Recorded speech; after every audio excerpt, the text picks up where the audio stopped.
the very simple, just common sense things that used to be just kind of cultural norms, like maybe we don't want riots and violence in our cities. And it's like, well, it's a little more complicated than that. And it's like, no, actually, it's Yeah. not.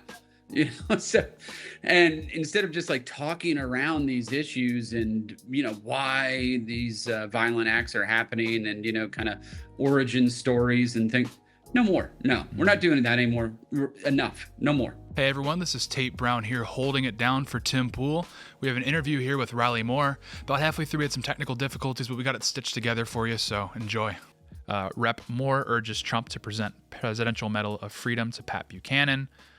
Here's a direct quote from him. For more than half of a century, Mr. Buchanan stood boldly for the American worker, the American family, and the American nation at times when it was neither popular nor politically expedient. That's the end of the quote. Moore wrote in his letter. His clear-eyed warnings about porous borders, deindustrialization, foreign entanglements, and the decline of traditional values were once dismissed by elites, but have been proven exactly right. And that is true. Riley Moore, obviously, this is fantastic from him. We love to see it. And so, we're going to ask him about his letter urging Trump to honor Pat Buchanan. Let's see if we can get him in here. Hi, Congressman. Can you hear me? Yeah, I can hear you. How are we doing today? Good. How are you? Doing all right. I'm sure most of the viewers are quite familiar with you. Maybe you could just give a quick intro for those who aren't. Yeah, sure. Hey, I'm Riley Moore, Congressman, 2nd Congressional District, out in the great state of West Virginia, actually not too far from the studio typically. But you probably seen me on IRL quite a bit. Haven't been on in a little while. Also, world famous for my kickflip on the flat bank at the skate park. So there we go. I love it. That's good stuff. Well, obviously we have a lot to get into. At first, I just wanted to start. I'm sure you saw the news. I saw your statement on it with the situation in Minneapolis. I wonder if you just had any sort of general thoughts on the shooting. Yeah, it's an absolute tragedy. And it's heartbreaking. I don't, like to say where my kids go to school, but they do go to a Catholic school and they do go to mass in the same manner. They go walk down the street. We've seen Christian institutions in this country consistently under attack, and we're going to find out who this is. I'm not going to sit here and guess who it is, but it's more about, I think, an attack on just the culture of this country and trying to just rip it apart. It feels like, at least to me. And so certainly it feels, I can feel this pretty viscerally, given that I have kids and where they go to school. So it's just absolute tragedy. It's heartbreaking, absolutely heartbreaking. And were killed and sitting in their pews. Right. They're at the Catholic Church. Just absolutely evil. Yeah. No, yeah, it's absolutely horrible. And it really just hits at this theme where America is just really starting to feel unstable and more violent. And certainly among the Christian community, we're sensing this. You touched on it. I'm sure you're sensing the same thing. As just this country really is starting to feel like there's a lot of people with nothing to lose, and it's starting to feel very unstable. No, that's exactly right. And, flash back to that school that was attacked, if I remember correctly, Nashville, Tennessee. Yeah, there was a Christian school that was attacked by some trans terrorist over there that shot it up. Yes, and now this is happening again. And luckily, though, we do have President Trump in the White House where we can actually have these conversations about what in the hell is going on here, and hopefully start to get to the bottom of it and prevent these things from ever happening again. Absolutely.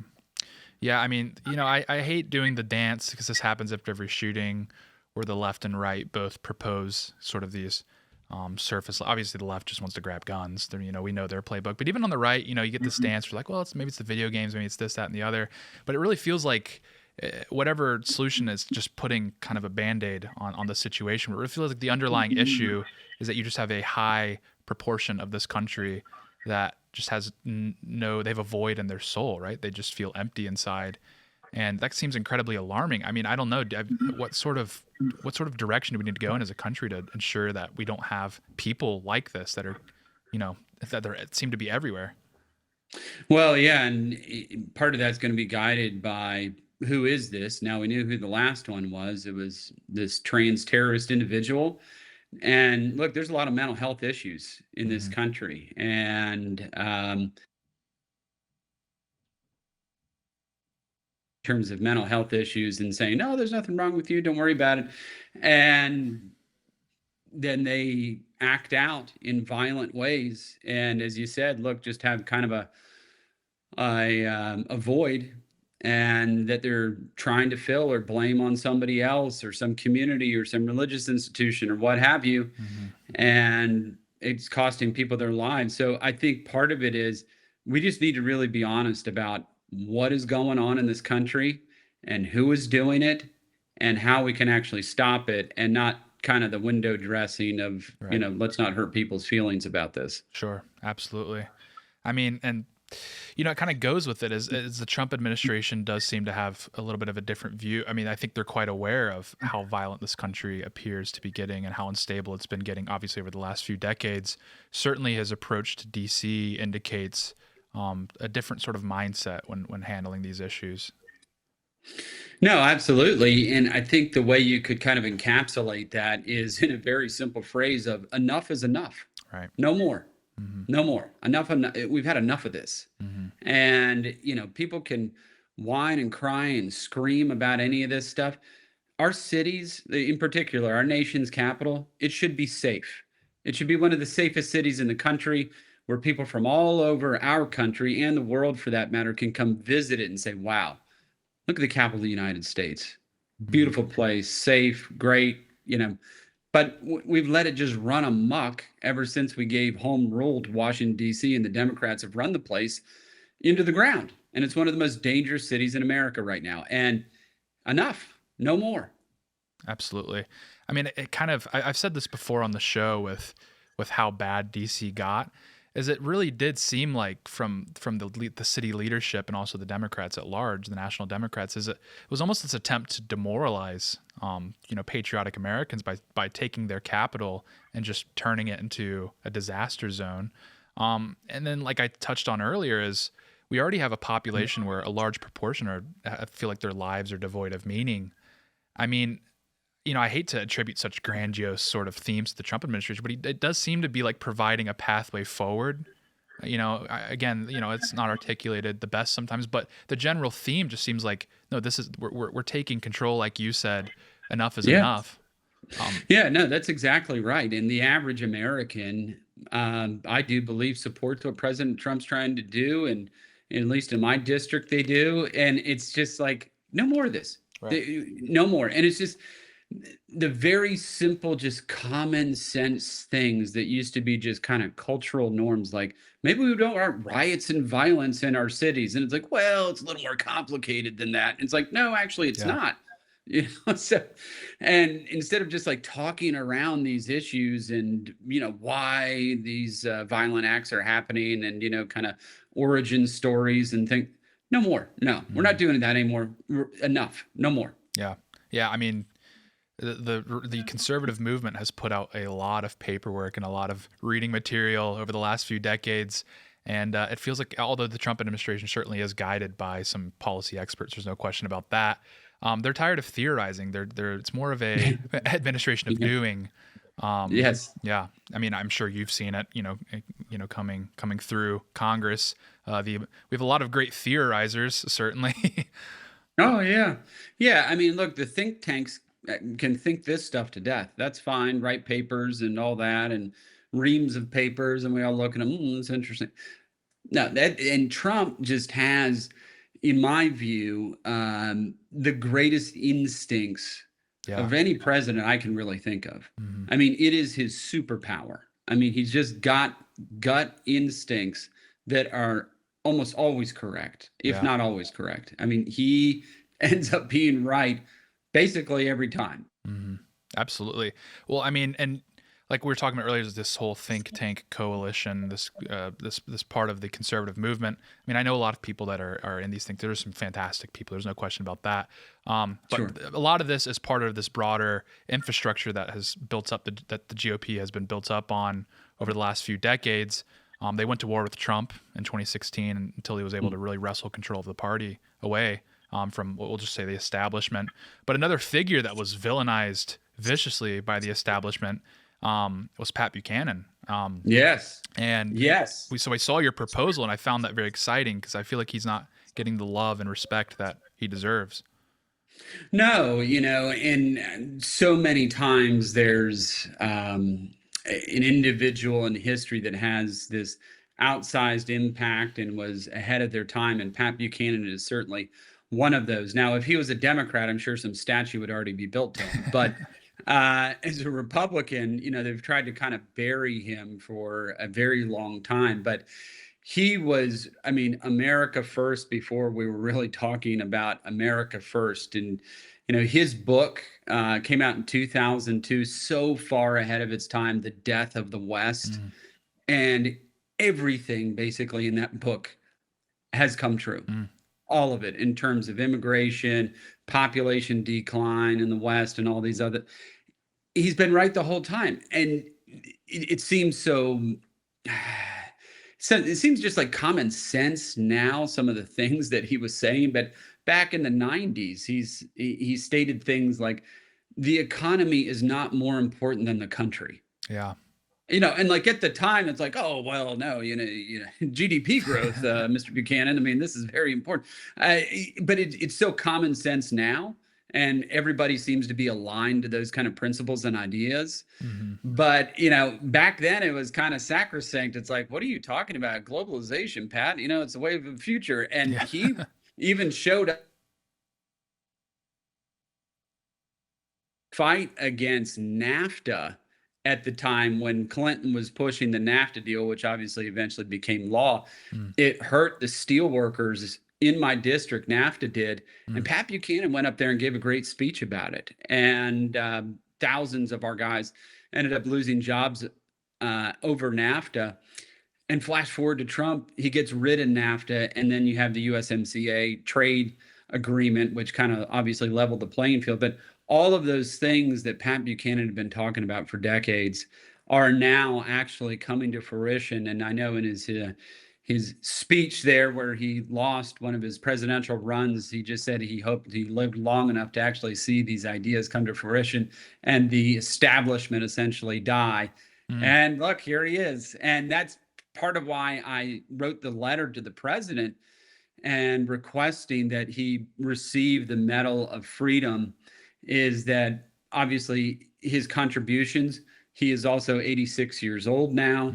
And it would be great to honor him in his lifetime for what he did and took all the arrows for a very long time. Like President Trump has taken all the arrows as well, more so than any politician that I can think of. I mean, he's almost paid the ultimate price for his views, at least twice now. But Pat, he was really a visionary in this kind of America first, more populist aligned vision of the Republican Party, and it's come to fruition. Absolutely. I mean, for me, I was born in 2001, so I grew up.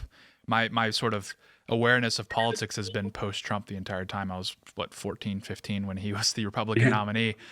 So I've always known a GOP that was Trumpian in nature. I mean, could you maybe elaborate more on what sort of environment Pat Buchanan was in, specifically in his presidential run? I mean, so he comes out of the Nixon White House, and Nixon was more aligned with Trump than the preceding presidents after Richard Nixon in terms of this kind of working class coalition, America First. But Pat Buchanan was living in the time and fighting in the time in the 80s. And he worked for Reagan. But after that, particularly the 90s, and where it was, look, we won the Cold War. You had this fusionist Republican movement of social conservatives, libertarians, and kind of anti-communists, what we'd kind of call more like neocons now, and created this conservative movement where all three were kind of working together to defeat communism, which had negative ramifications for everybody within that party coalition. But Pat Buchanan was the guy where, so it's like, the Christian conservatives were fine with, globalization, free trade, if it meant trying to harm the Soviet Union and the communist movement around the world at that time. And so we kind of traded some things within that coalition of the Republican Party. But Pat Buchanan was very consistent throughout all of this. And like I said, the economy is not more important than the country. I'm back. Okay. Nice. The anti-Buchanan coalition was attacking our internet connection. I'm going to get back to work. Exactly. Peace out, guys.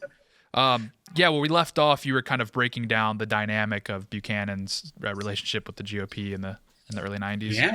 Yeah. And as people might remember, he ran against Bob Dole for the Republican nomination for president. And look, he stuck by his guns and his principles throughout this whole thing. Of course, the neocons ended up winning that primary election, which then Dole got hammered in the general election because the electorate was in a different place and weren't buying what we were selling. And had Pat Buchanan been nominated, who knows? Maybe perhaps he would have been successful. But he fought the establishment and the neocons his entire career. And then early 2000s starts the American Conservative, the publication that actually I placed that op-ed in about wanting Pat Buchanan to back. He was one of the American Conservatives was actually the publication that first kind of platformed the Hillbilly Elegy book by now Vice President J.D. Vance. Wow. So there's a lot of legacy there for Pat Buchanan and the conservative movement, and he never wavered, he never gave up, and fought it tooth and nail. And the entire time, and I know it's hard to kind of think about it now, but he was like a kook and a crank. That's, people were just like, this guy's crazy, and I know what he's talking about. And then to be proven correct the entire time in which he's lived long enough to be able to see that, that's why we got to honor this great man. Mm-hmm. Absolutely. I mean, like I said, kind of matriculating into politics in the post-Trump era, every time I saw a quote from Buchanan, I was like, yeah, that panned out, only to realize it was 30 years earlier. And I'm sitting here thinking, well, if he would have won 30 years earlier, he could have mopped this up much earlier. We'd be in a much better, or I should say, the fight wouldn't be nearly as difficult. That's right. What his legacy policy-wise are you seeing that's living on through this second Trump admin specifically? Well, specifically is immigration and border security, which he talked about. I mean, and everybody was like, this guy is nuts. He wants to build a wall. And he was very adamant about controlling immigration, but secondarily is also trade. And, I know I've mentioned it a couple of times, but it's so aptly put. And that's what drove mass immigration, open borders, bad trade deals, all those other things. And so I'm sure he's very happy right now to see the tariffs, the immigration policies now being corrected. So yeah, there's a lot there. But I think those are kind of the big two to me, is immigration and reasserting the sovereignty and importance of citizenship in this country. And then also adjusting the trade work, or the trade framework that we've had in this country for a long time, where we've been getting taken advantage of and other countries are essentially profiting off of us. Yeah, absolutely. Well, you mentioned his 2002 book, The Death of the West, earlier. And I mean, you saw it come to life with this whole redistricting fight, where he was arguing in the book that sort of this recomposition of the country that was occurring would lead to, it would have huge political ramifications. And I mean, I think the state of California is Exhibit A. We're seeing it with the redistricting fight. I know, exactly right. And, in the last census, whether someone was a citizen or not a citizen, they were counted in the census for the congressional districts. Now, in this next census, that we cannot allow that to happen. Mm-hmm. That doesn't make any sense that part of your district is determined by people who are not even in this country legally. Right. Like, how does that make it? Doesn't make any sense. It doesn't make any sense at all. So I think that's going to have a huge effect on how many seats Democrats actually hold. And Pat Buchanan was right about this the entire time. Yeah, absolutely. Well, and you're even seeing some of his further predictions in the book, specifically referring to like Western Europe as far as immigration, where he talked about, the changing composition, changing the culture and making it a more unstable place. I mean, you look at what's happening in England right now, where like throwing up a St. George's cross will put you in a prison, like absolute insanity. And so he was 100% right on that as well. I mean, if people haven't read that book, The Death of the West, and I need to go back and reread it again now as well. But I mean, it's astounding how right he was. Mm-hmm. Absolutely. Well, I got to ask, I mean, since you wrote the letter, I mean, do you have a sense on how, I mean, I don't know, maybe this is too forward, but do you have a sense on how likely it is that some sort of recognition occurs? Well, I have been talking to White House staff about this, and it does seem that there is some interest in doing this. Not saying it's going to happen, but I've had personally myself some very positive conversations with the White House that this might be a possibility. Mm-hmm.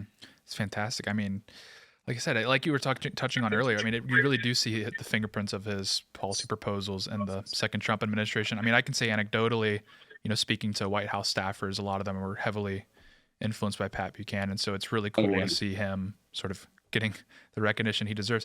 I had one more question kind of correlating to that is, what do you think the long-term effect of Trump and MAGA is? I mean, because, we still have 3 years of Trump. Obviously, this is going to be fantastic. But this JD Vance, potentially JD Vance taking the torch on, taking the mantle of MAGA is kind of interesting. Talking about Pat Buchanan and his policy proposals extending beyond Trump. I mean, what is your view of MAGA as a long-term, policy platform? Yeah, well, that's certainly where I align myself, right? Mm-hmm. And I consider myself part of that movement, and certainly that's where I align in terms of being a member of Congress. I am, some people said, more national, right-leaning, NatCon, MAGA, populist, whatever you want to call it, but I like MAGA, so let's stick with that. If you look at things right now in terms of Vice President Vance taking up the reins and, God willing, becoming the next president of the United States, be the VP nominee, and hopefully fill that office. And then you do have a deep bench within MAGA. And it's not going away. It's just growing more and more. Not only do we have presidential candidates, we have congressional candidates, Senate candidates, and they are winning and filling these seats. So to me, this is just the beginning. Mm-hmm. This isn't the end. We're like in chapter 1 right now, which I think is really exciting. And the realignment of the constituencies around the country toward MAGA, particularly in the working class. Not saying this is going to happen to us, God willing it does, but as you might recall, back in the day, the Democrats had the working class vote just locked up in Congress. Mm-hmm. They had a 40-year majority. Yeah. They got their way for a very long period of time. And I think if we are with the people and the American people, particularly the working people of this country, we could be in power for a very long time and have a very positive effect on the average men and women of this great country. Absolutely. Well, I love it. I'm glad we got to get you back in. Again, thank you for just stopping by and having a chat. I think this is fantastic. Where can people find more of you? Yeah, so I'm on X and Facebook and Instagram and all that. Riley Moore WV. That's my personal handle, and Rep Riley Moore is my official one. So either one, we stay pretty active on there, and come look me up. Hopefully, I'll be back over to the skate park soon. So, hopefully, yeah. Keen. I know Serge is keen on it. He was ready to take a game of skate, I think. I do need to play him in a game of skate. Yeah. And that is going to happen. but I haven't skated in a little bit, so I don't want to go in cold. I gotta Right. get ready. That's right. I love it. Well, appreciate it. Appreciate you stopping in. Have a good rest of your day. Hey, you too. Thanks. All right. Thanks. Yep. Bye-bye. All righty. That was Rep Riley Moore. I'm very happy that we got to get him back in the show here, because the Pat Buchanan thing, he's kind of an unsung hero of the MAGA movement. If you haven't read his books, broadly speaking, or his pieces over the years, you really do see his fingerprints all over the MAGA agenda. So I think it's fantastic that Rep Moore is showing him the love that he deserves, especially because he's still alive. He is 86, I believe. That's what Mr. Moore said. So with that, thanks for watching. Obviously, prayers with the Christian and the Catholic community in Minneapolis. We'll be back to discuss tonight at 8 p.m. I'm sure there'll be some more updates, so be there for that. It will be hosted by Jack Posobiec. Be there for that. I think it'll be a fascinating show. I've been your host, Tate Brown. You can follow me on X and Instagram at Real Tate Brown. Holding it down for Tim Pool while he still recovers. Hopefully we'll have him back soon.